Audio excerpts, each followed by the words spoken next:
Welcome to the Midlife Fulfilled podcast. Are you over 40 and ready to truly thrive?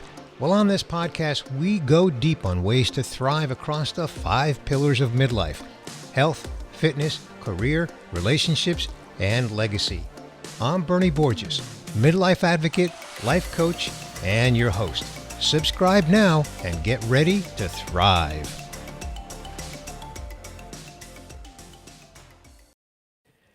Dennis Kreba, welcome to the Midlife Fulfilled podcast, a vulnerable conversations episode. Thanks for having me, Bernie. Well, thank you for being willing to join me for this vulnerable conversation. You and I met a little while ago, a few weeks ago, at an event at a conference, and I learned a little bit about your story and thought it would be great for you to come on and share your story. It is a very personal story. I think if I was to characterize it as a midlife crisis, it would be an understatement. I think it's much more than that. And so why don't we begin, Dennis? Just tell us a little bit about you, your background, and then we'll get into your story. Yeah, sure. Thanks, Bernie. I mean, by day, I work for a health company, and I'm a project manager in IT. So I'm on the computer all day in meetings, planning, delegating, finishing up documents, and etc. And COVID hit, as we all know, in 2020. My company was very proactive with that and sent us home in March of 2020 right away. And actually, I've been working from home since then. So, that's over 4 years of working from home. And that's an important part of my story because it changed my patterns and my habits, and not in a good way. So instead of commuting to work 45 minutes in the morning and 45 minutes in the evening, an hour and a half, suddenly I had an hour and a half free every day. And that really changed up how my evenings after work operated. Previously, I'd be home 5 o'clock, 5:30, 6 o'clock, make supper, have a couple of drinks, relax, enjoy the evening. Now I was off at 4 o'clock, and I really started hitting the bottle right after work. I started drinking alcohol right after work. It wasn't something I planned for, it just kind of happened. And I started to use that as a coping mechanism for myself during COVID. I was at home, I'd finish work. Instead of commuting, I'd grab a beer, sit down on my personal computer, play some video games, and quickly grab another drink, play more video games, and that would go on. And before I knew it, I was consuming a lot of alcohol, 6 to 8 drinks a night.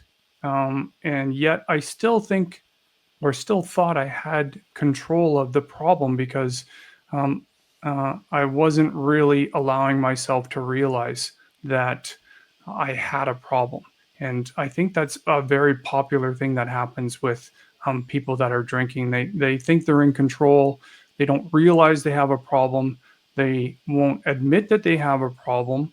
And I was really good at hiding that I had a problem. And actually, I feel like COVID helped with that. For instance, Sure. Let me just jump in with a quick question, because I can see that you are very intentional about sharing your story because you want to help others. I know that about you, even though I haven't known you that long. I know you want to help others. Tell us a little bit about how was it impacting your life? Was it impacting your work? Was it impacting your relationships, your health? How was it impacting you? Yeah, thanks for that, Bernie. I actually wrote a very large chapter in my book about the effects of drinking on my life. And, in hindsight, when I look at that chapter and I read through those words, I just can't believe I continued to drink. I mean, first and foremost were the hangovers and, what I call fuzzy brain in the morning. I'm not sure what the scientific term for that is, but, you're very slow in the mornings. I had problems multitasking, keeping up with complex tasks.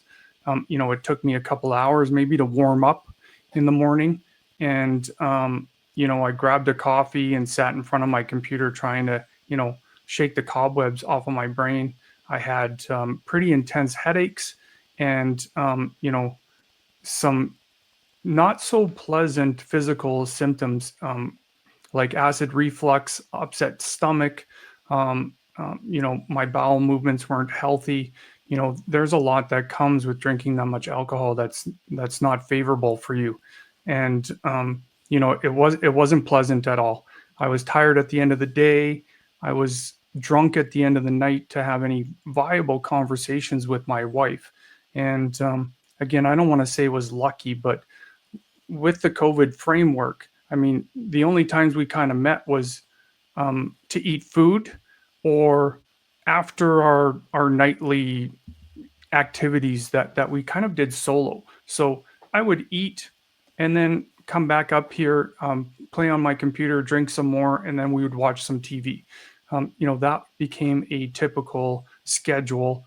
I had nothing else to do. It was either watch TV or play around on my computer, and so it was quite easy for me to hide it and to get drunk and not be aware most of the day. And so this started 2020 during COVID. What was your age at the time? It was only 4 or 5 years ago. Yeah, 2020, I was 48.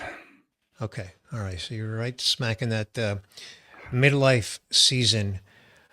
When, Dennis, did you acknowledge that you had a problem? Yeah, thanks, Bernie. I call it the incident, and I'm sure a lot of people have the incident in their lives where you reach a moment in time where um, you make that decision to go forward or to change. And unfortunately, I was gaming one night online with friends. That's something we did when we were stuck at home. We met up for games, much like you and I talking, and we were playing something very complex. And it was a Friday night, so certainly I'd started the night off drinking quite heavily, and wasn't all there when we started this gaming session. I got frustrated with some friends. I was trying to get some help. I didn't feel like they were helping me, and I kind of just exploded. I saw red, and that happened quite a bit while I was drinking. That I couldn't stop myself from losing my calm. I got enraged. The PG version of this is I told my friends where to go, and I disconnected from the call immediately and pretty much fumed the rest of the night that they refused to help me. And the next morning, I expected a phone call from my friend saying, "Hey, no problem. Like, I don't know what happened last night." And that never came. And as the day got a little bit older, and as I got towards noon, I started getting this pit in my stomach saying, maybe this time's different. I don't know if we're okay. So I called him, Bernie, and he told me it's not okay, that we were not okay. And he basically broke up with me over the phone. We talked about, um, I just listened. He told me I was hard to be around. I was very negative. I wasn't a healthy person to be around, and he needed a break from me. And I got off of that call really upset. I just fell down on the floor crying, and I just kept telling myself, like, what did I do? What happened? Like, man, I screwed up. I don't know how this happened. Like, how did I get here? And I mean, I was that close to losing my best friend, or had lost my best friend at that point, in my opinion. And I kind of, like, my life changed after that. I decided that this I was not going to live like this anymore, and that I would take a break from drinking. So that morning, right after Did that he call, suggest that? Did he suggest that you do that? he didn't. We never really talked about drinking again. Like, I mean, I hit it well, and everyone paused to go get a drink, and so Okay. it was. We were a very social group, very, very. Drinking was part of us, and um, as you drink more, you can handle more. So it wasn't that big of a deal to have 4 to 6 drinks and still be okay on a Friday night. But the signs pointed to the fact that the alcohol was impacting me, and I knew it. And that I needed that push. For some reason, I wouldn't allow myself to admit I had a drinking problem, even though I knew I had a drinking problem until that moment in time. And I mean, I'm okay, saying it out loud. Like, I'm an alcoholic. I like to drink more than 4 drinks in a session, and I cannot live like that. I need to live sober. Sure, sure. So, what about, if you don't mind my asking in this vulnerable conversation, what about your wife? I mean, did you and she discuss it? What was going on in that relationship? Yeah, I mean, our relationship has always been strong, but obviously was impacted by my drinking, and it just we didn't really know why. We wouldn't attune it to that. Like I said, I hid my drinking fairly well, Okay. and between the two of us, if we were watching TV, you're fairly silent, so we didn't have all of these conversations, even though we're living in the same house together. She was downstairs, I was upstairs a lot of the time, and most of our interactions were over food when I was more sober than not, or at the end of the night when we're ramping down and we were silent. I also hid my drinking by hiding empty bottles, going on massive liquor store runs where I would load up at a time and hide extra bottles. And so I started hiding the problem not only from her but from myself, so that I really couldn't count the amount of liquor or the amount of mix I was using, the amount of Coca-Cola or whatever it would be, how many beers I had that evening. Okay. Well, Dennis, I know that you've got a new book out called Dennis on the Run, A Men's Survival Guide to Lasting Change. Yeah. And you tell your story there. Why don't you share a little bit of what's in the book? And of course, at the end, we'll ask you to tell us where people can get it. But where are you now? How did you come to a point in, this very big challenge that you faced at this point in your life? How did you overcome it? Yeah, I did write a book. I'm very excited about it, and really in 2022 that my journey started. I started blogging and writing about my health and wellness and sharing things in my life. And a call out from a local publisher went out, and I got a chapter into a running book about how running saved my life through my sobriety. So really, I credit the changes in habits that I had to do with my sobriety and my change in perspective on life. So rather than waking up in the morning all fuzzy brained, I woke up with a ton of energy, and all of a sudden I had 90 minutes extra a day to do something with, and I decided to get fit.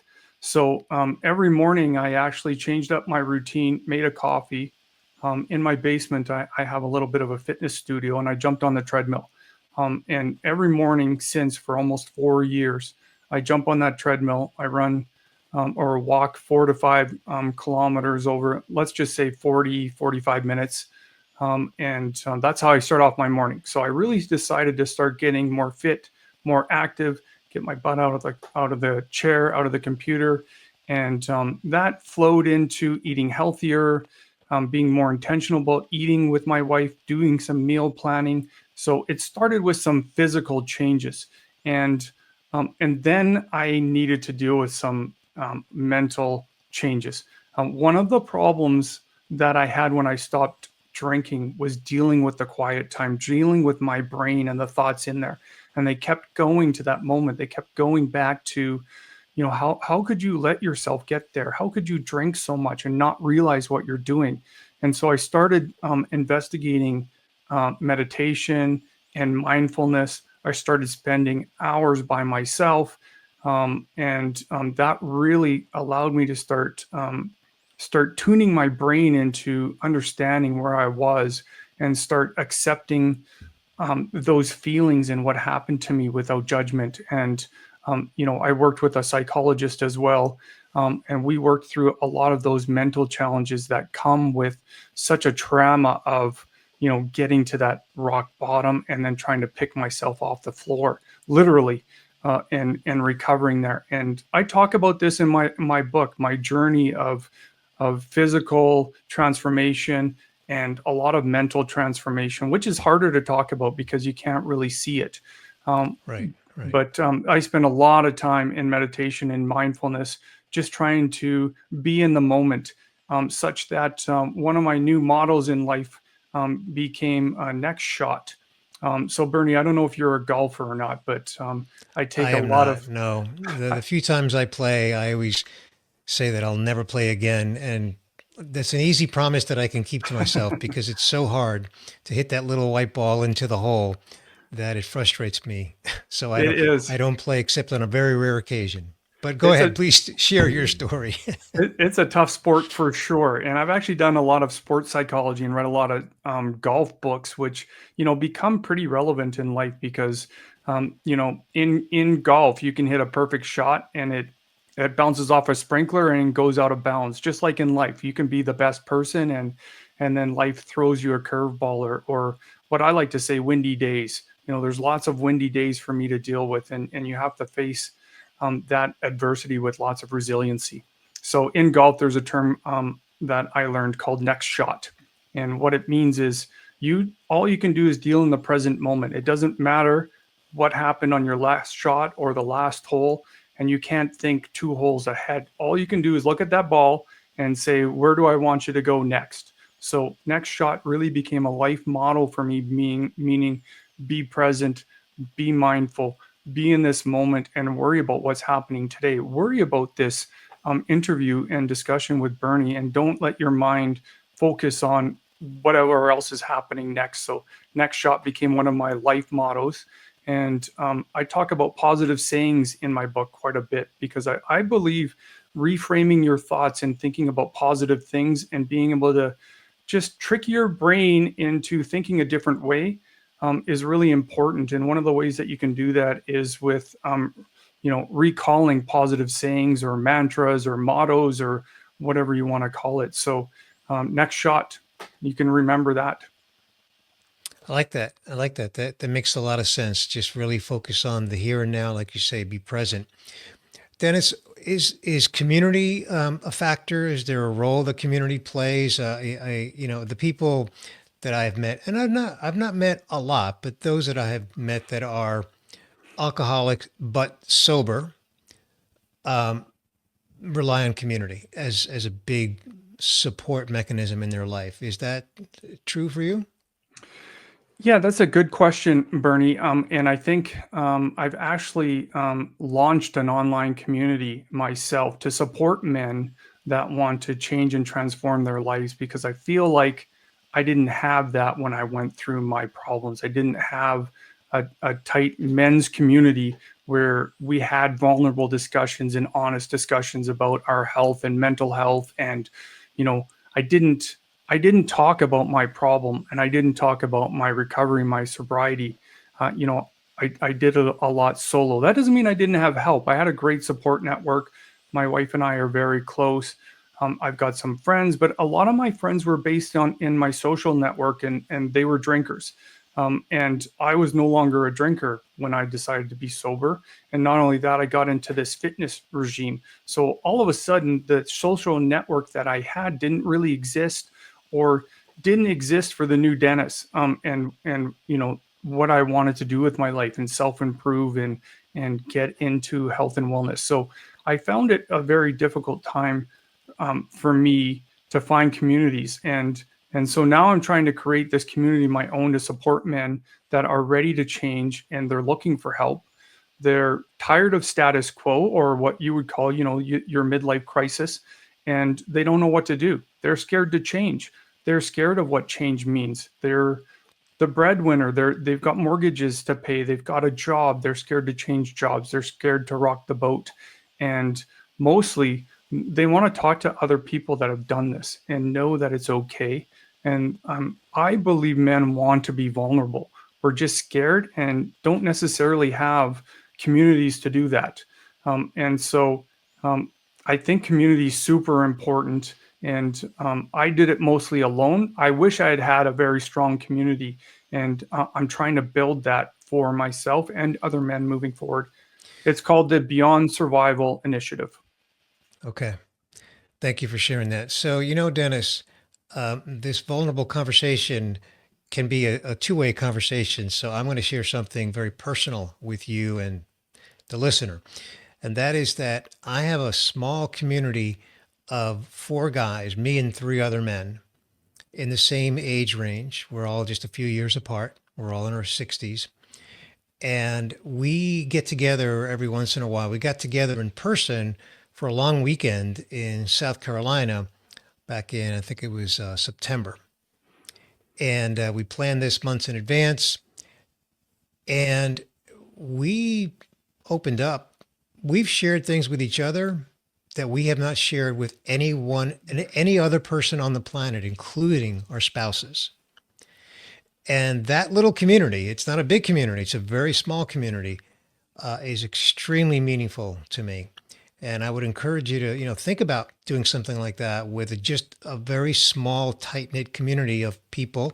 I think in your case, as is the case with me, other men, I think there's a lot of value, just like women get together. My wife has the same thing. She's got a small circle of women friends that she gets together with that I'm sure that she discusses things with them that she doesn't discuss with me.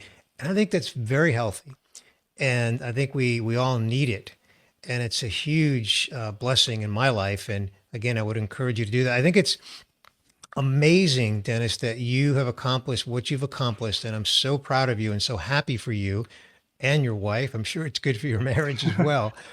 But the fact that you've accomplished it without the benefit of community, boy, that's to me, that's just like you bucked the odds. Like you did this the hard way in some respects. Have you thought about that? Yeah, I mean, I've been thinking about that a lot, especially I know one of your pillars is relationships, and I pay attention to it a lot as well. And while I've been building this community, it comes up in my brain a lot. And I talk about my support network in my book, and primarily I've leaned on professionals. So I've done a lot of work with psychologists and therapists, and everybody I work with becomes a half therapist for me. So my physiotherapist, we talk about life, and when I go for a massage, face down on a table for 30-45 minutes, we talk about life. And so I got this support network, and what I do have a set of friends, and we hang out and we do stuff, but I don't feel like I had that close, vulnerable, close-knit community that you're talking about. I'm so happy that you have it, because I think it's rare. I think it's rare for guys to have that. And It is rare. It is. I have that group. We play board games, or we go on a golf trip. But sitting around in a circle and having a discussion, an honest discussion about your mental health, perhaps, that's a deeper community that I think every guy needs. And I think you're right. I need it. I've been searching for it, and maybe I haven't been able to find it. So I've decided to create my own. I've also, through this opportunity, and through some media presence, been in touch with a couple of groups. And as a matter of fact, Bernie, on next Tuesday is my first meeting with a in-person men's group that I joined and have been accepted into. And they're the Longshippmen of Edmonton. And they're that tight-knit, small group that I've been looking for, I hope. And I'm really looking forward to meeting some new people, and being in the presence of a community that's interested in, having those vulnerable discussions, going deep with a process and a plan and leadership that's ready to support men. And I'm super excited about that. That's great. I'm very excited for you for that. I think that's going to be great. And I hope you'll share down the road how that community is working for you. And it sounds like it's got a lot of great potential for you. I want to share something else from my life that's relevant to this conversation, and then I'm going to tie it to your story. So many, many, many decades ago, I was a smoker, a cigarette smoker. I started when I was a child. I think I was maybe 12. And so by the time I was 20 or 21, I had already been smoking for, call it 8 years. And a doctor appointment, he listened to my lungs and he didn't like what he heard and just warned me that I probably wouldn't live very long. So I got motivated to quit smoking. But as you know, nicotine is there's an addiction to nicotines. It's not easy to quit. So I went through a hypnosis program, and I'm not going to give all the details on it because I don't want to take a lot of time. But the net of the program was that I wasn't, at the end of it, I wasn't going to be a stop smoker. I was going to be a non-smoker. And it worked, Dennis, because to this day, from that time, and by the way, it was a multi-month program. It wasn't a one-time thing. It spanned probably 3 months. At the end of it, I was a non-smoker. And as a non-smoker, I had zero. And to this day, I've never been tempted to smoke a cigarette. In fact, it repulses me. Like I have zero. So the idea of a non-smoker, and I kind of have the same impression of you, like you are a non-consumer of alcohol, right? Am I right about that? Yeah, absolutely. There's no more alcohol for me, and a part of that is replacing a bad habit with a good habit. So I make sure that I've got tasty, non-alcoholic drinks in the house ready to go. One of my favorites is an Arnold Palmer, which is half iced tea, half lemonade. I make the mix myself. And really, what I did was every time that I go downstairs to grab a drink, I grab something instead. So it was a replacement therapy for me. And that's one of the keys that I did to fix my habit. I replaced a bad habit, which was grabbing a beer or grabbing a drink, with a good habit, which was grabbing an Arnold Palmer or a water or something healthier to drink. And I just got in a new habit and started doing that. Same thing with my morning routine. I just jumped on that treadmill and replaced that old fuzzy brain habit of mine. And eventually I just started having all of these healthy habits that built on top of each other, and some days it's overwhelming. I mean, when you go for a walk in the morning, and I walk at lunch as well. I've trained for marathons and run a marathon. So that's, you add another 8 to 10 hours worth of running, you add 10 minutes worth of meditation a day, and it starts to get pretty overwhelming to live a healthy life. But these habits are really good for me, and they keep me on the right track. And so I keep them up. And it's one of the things I talk about in my book is these replacement habits, and making sure that I'm sure everyone's heard this before, right? If you're addicted to candy, just make sure you don't have candy in the house and have something else that you'd rather eat. And so I did that with drinks. Fantastic. Well, Dennis, yours is an inspiring story, and I'm just so grateful for you to come on the podcast and have this vulnerable conversation. Please share with my listener where they can connect with you, learn more about you, your story, and of course, your book as well. Yeah, perfect. Thank you so much. My book's available on Amazon across the world. I think you can just Google Dennis Kreba or Dennis on the Run, and you'll find my book on Amazon, and you'll find my website. Officially, my website's DennisKreba.com, and that's where I've got more information about my book, more information about my community. I also I blog weekly about men's health and wellness, so you can subscribe there and catch my weekly blog every month, or Great. every week rather.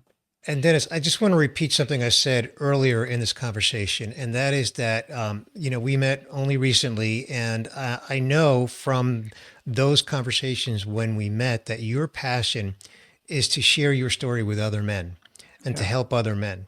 You're not out there to sell books. You want to get your story in front of other men as an inspiration to help other men who might be struggling with whatever they might be struggling with. And so I commend you for that. That's very, very honorable. And again, I thank you for joining me today on this vulnerable conversation episode. Yeah, thanks a lot for having me, Bernie. And I always say, if I can do it, you can do it. So get my book, and if you see yourself in there, you can do it too. Fantastic. Thank you, Dennis. Thank you.